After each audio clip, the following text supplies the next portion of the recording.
बहू की रसोई से बड़ा ननंद का बाथरूम। हे भगवान, अब मुझे बड़ी वाली चीनी का डिब्बा निकालने के लिए पहले ये सारा सामान निकालना पड़ेगा। कितनी छोटी सी रसोई है, एक सामान निकालने के लिए भी कितनी मेहनत करनी पड़ती है। इतना बोलकर काजल कुछ बड़े बड़े बर्तन हटाकर चीनी का डिब्बा निकालती है और गाजर के हलवे में डालती है। पर तभी वहां करिश्मा अपने कुछ कपड़े ले जाकर बाथरूम में रख देती है और अपनी भाभी के पास जाकर बोलती है, भाभी, मैंने अपने सारे गंदे कपड़े बाथरूम में रख दिए हैं। आप जब कपड़े धो तो मेरे सारे कपड़े भी धो देना। एक तो इतनी छोटी सी रसोई, ऊपर से घर के काम, क्या ही करूं। कुछ बोल भी नहीं सकती। अगर कुछ बोल दिया तो बोलेंगे बहू को आए 10 दिन नहीं हुए और जुबान खुलने लगी है। अपनी छोटी रसोई से काजल को काफी परेशानी थी, पर वो फिर भी किसी को कुछ नहीं बोल पाती और रसोई में खाना बनाने के बाद सारे बर्तनों को धोकर और रसोई की साफ सफाई करके वो बाथरूम में कपड़े धोने जाती है। तभी उसकी नजर अपनी नंद पर पड़ती है, जो अच्छे से तैयार होकर कॉलेज जाने के लिए निकल रही होती है। अरे अरे ननंद जी, आज भी बिना नहाए कॉलेज के लिए जा रही हो? भाभी, आपसे किसने कहा कि मैं बिना नहाए कॉलेज रोज जाती हूँ? अरे बोलेगा कौन, मैं बाथरूम में 2 दिन से आकर यहाँ कपड़े धो रही हूँ, खाना बनाकर, पर तुम नहाने के लिए एक बार भी नहीं आई हो। अरे काजल, तुम्हारी नंद को नहाने के लिए तुम्हारी इस बाथरूम की जरूरत नहीं है। महारानी ने अपने कमरे में अपना पर्सनल बाथरूम जो बनवा रखा है। मेरी ननंद का ही सही है, इन लोगों ने तो इनको सर पर चढ़ा रखा है। मेरे कमरे में कोई बाथरूम भी नहीं है और ननंद जी ने अपने कमरे में अपने लिए स्पेशल बाथरूम भी बनवा रखा है। सही है। काजल को पता चलता है कि उसके नंद का पर्सनल बेडरूम में बाथरूम है, तो उसे इस बात की बड़ी हैरानी होती है। और इसी तरह कुछ दिन बीत जाते हैं और एक दिन करिश्मा की तबीयत कुछ ठीक नहीं होती और आशा अपनी बहू के पास जाती है, जहां वो अपनी बहू को काम करता देख उससे कहती है, बहू, रसोई का काम खत्म हो जाए तो अपनी ननंद के लिए एक गिलास जूस बनाकर उसके कमरे में दे आना। मेरी बेटी को सुबह से बहुत वीकनेस हो रही है। हाँ माँ जी, क्यों नहीं, पर इसके लिए आपको रसोई से जाना पड़ेगा। इस रसोई में एक जने की ही खड़े होने की जगह है, न कि 2 जने की। अपनी छोटी रसोई से परेशान काजल चिढ़ते हुए अपनी सास को जवाब देती है और आशा वहां से चली जाती है। कुछ देर बाद काजल अपनी नंद के लिए जूस ले जाती है और तभी करिश्मा अपनी भाभी से कहती है, भाभी, बाथरूम में मेरे कुछ गंदे कपड़े रखे हैं, आप कपड़े धोने जाओगी तो उन्हें भी लेती जाना। हाँ क्यों नहीं, इसका बस चले तो ये मुझे बाथरूम से ही बाहर न निकलने दे। पता नहीं एक दिन में कितने कपड़े बदलती है। काजल मन ही मन सोचते हुए नंद के बाथरूम में जाती है और देखती है कि उसके नंद का बाथरूम उसकी रसोई से काफी ज्यादा बड़ा और काफी क्लासिक है। बाथरूम में टाइल, पत्थर, टोटी, गीजर, यहाँ तक कि बाथ टब भी लगा हुआ है। ननंद जी, ये मैं क्या देख रही हूँ? आपका बाथरूम मेरी रसोई से भी बड़ा है। मेरी रसोई में एक से ज्यादा इंसान खड़ा नहीं हो सकता और आपके बाथरूम में तो आराम से 4 इंसान खड़े होकर नहा सकते हैं। भाभी, इतना क्यों हैरान हो रही हो? मैंने अपना ये बाथरूम अपने हिसाब से बनवाया था। मुझसे उस छोटे से बाथरूम में नहाया नहीं जाता था और मेरी सभी दोस्त के अपने पर्सनल बाथरूम थी, इसलिए अपने पैसे जोड़कर मैंने ये बाथरूम बनवाया ताकि घर में कोई आए तो उन्हें ये ना लगे कि हम गरीब हैं। कम से कम घर में एक अच्छा बाथरूम तो होना ही चाहिए ना। करिश्मा की बातें सुनकर काजल को कुछ समझ नहीं आता और वो वहां से चली जाती है। इसी तरह कुछ दिन बीत जाते हैं और अब जब भी काजल रसोई में खाना बनाती तो उसे कभी चोट लग जाती तो कभी कोई सामान गिर जाता, जिस वजह से उसका काम बढ़ जाता है। ऐसे ही एक दिन जब काजल बर्तन धो रही थी तो उसका कांच का डिनर सेट टूट जाता है। क्या हुआ बहू, आज क्या तोड़ दिया तूने? माँ जी फिक्र मत कीजिए, आज आपका कुछ नुकसान नहीं हुआ, नुकसान मेरा हुआ है।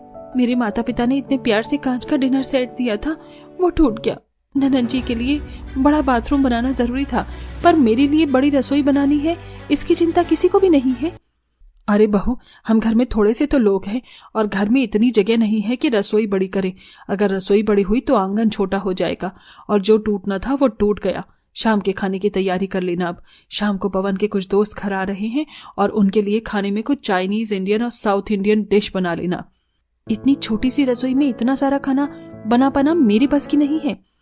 ऐसे क्यों बोलती है बहू तू? मैं तेरे साथ रहूंगी। आशा के बोलने पर काजल मान जाती है और शाम के खाने की तैयारी करती है, पर क्योंकि रसोई छोटी थी इसलिए काजल और आशा एक साथ खड़ी होकर काम नहीं कर पाती और आशा रसोई के बाहर बैठकर कभी सब्जी काटती तो कभी आटा गूंथती। तो वहीं छोटी सी रसोई होने की वजह से काजल को भी खाना बनाने में दिक्कत होती है, जिस वजह से कभी उसका डोसा जलते तो कभी गैस पर रखी गुलाब जामुन की चाशनी जल जाती। बहू, ये जलने की बदबू किस चीज की आ रही है? लगता है फिर से तूने कोई खाना जला दिया। माँ जी, मैं क्या करूं? इतनी छोटी सी रसोई है, सामान एडजस्ट करूं या खाना बनाने पर ध्यान दूं? एक चीज देख रही हूं तो एक चीज बिगड़े जा रही है। इतनी छोटी रसोई में 2 इंसान खड़ा होकर इतना खाना नहीं बना सकता। अब एक काम कीजिए, ये साधारण पनीर की सब्जी, रोटी, पूरी और पुलाव ही मेहमान को खिला दीजिए। पर पवन ने जो बोला था वो तो बना ही नहीं, कहीं उसे हमारी वजह से शर्मिंदा न होना पड़े। माँ जी, अगर आज पवन जी किसी के भी सामने शर्मिंदा हुए तो गलती हमारी नहीं, इस छोटी रसोई की होगी। आप लोगों ने ननन जी की जिद पर बड़ा बाथरूम तो बनवा दिया उनके लिए, पर मैं इतने दिनों से कह रही हूँ कि मेरी रसोई पर ध्यान दीजिए, वो भी किसी को नजर नहीं आ रहा। उस दिन गुस्से में आकर काजल अपने दिल की भड़ास निकाल देती है। अब घर आए मेहमानों को आशा वही खाना देती है जो बना होता है, और इसी तरह कुछ दिन बीत जाते हैं। सुनिए जी, इस छोटी सी रसोई में इतने लोगों का खाना मुझसे नहीं बनाया जा रहा। अगर आप लोग ननन जी की जिद पर उनके लिए बड़ा बाथरूम बनवा सकते हैं तो मेरे लिए बड़ी रसोई क्यों नहीं? काजल, रसोई और बाथरूम में फर्क होता है, और क्यों अपनी नंद के बाथरूम से अपनी छोटी रसोई को कंपेयर करती हो? तुम्हारी नंद ने वो बाथरूम अपने पैसों से बनवाया है। इतना बोलकर पवन वहां से चला जाता है और गुस्से में काजल खुद से कहती है, बहुत हो गया इन लोगों का, अब मुझे अपनी ननद को ही परेशान करना होगा ताकि मेरे लिए भी बड़ी रसोई बन सके। मेरी ननद का बड़ा बाथरूम हो सकता है तो मेरी बड़ी रसोई क्यों नहीं? काजल अपनी नंद को परेशान करने के लिए बाहर के बाथरूम से सारा कपड़ा और बर्तन ले जाकर अपनी नंद के बाथरूम में रख देती है और वहीं बैठकर धोने लगती है। अरे भाभी, ये क्या कर रही हो? मेरे इस बड़े से बाथरूम में कपड़े क्यों धो रही है? मैं नहाऊंगी कब? ननन जी, वो छोटा सा बाथरूम है, वहाँ कपड़े धोने में दिक्कत है। और तुमने मेरी रसोई तो देखी है, वहाँ एक इंसान ही सही से खड़ा नहीं हो पाता। जब भी बर्तन धोती हूँ तो रोज कोई ना कोई एक बर्तन टूट जाता है। तुम्हारा बाथरूम तो इतना बड़ा है, देखो कितने आसानी से मैं बर्तन कपड़े धो पा रही हूँ। आधा घंटा और उसके बाद तुम्हारा बाथरूम तुम्हें मुबारक हो। ये देखकर करिश्मा को गुस्सा आ जाता है और वो घर के आम बाथरूम में फ्रेश होने जाती है। और इसी तरह अब रोज रोज किसी न किसी बहाने करिश्मा आकर अपनी नंद का बाथरूम यूज करती है। अरे भाभी, आप अपने कपड़े लेकर मेरी बाथरूम में क्यों जा रही हैं? नहाने जा रही हूँ करिश्मा। बाहर के बाथरूम में तुम्हारे भैया नहा रहे हैं और मुझे पूजा भी तो करनी है। आखिर जब तक मैं पूजा नहीं करूंगी रसोई में खाना कैसे बनाऊंगी? भूल गई हमारे घर के रिवाज। इस तरह कभी काजल नहाने जाती तो कभी कपड़े धोती, यहाँ तक कि गंदे बर्तन भी सिंक में न रखकर अपनी नंद की रसोई में रख देती है। और हर समय अपना बाथरूम गंदा देख अब करिश्मा परेशान हो जाती है और वो खुद अपने घर वालों से कहती है, माँ, भैया, आप लोग क्यों रसोई बड़ी नहीं बनवा देते भाभी के लिए? भाभी अपनी रसोई के गंदे बर्तन मेरे बाथरूम में धो रही हैं। इन्होंने मेरा बाथरूम खराब कर दिया।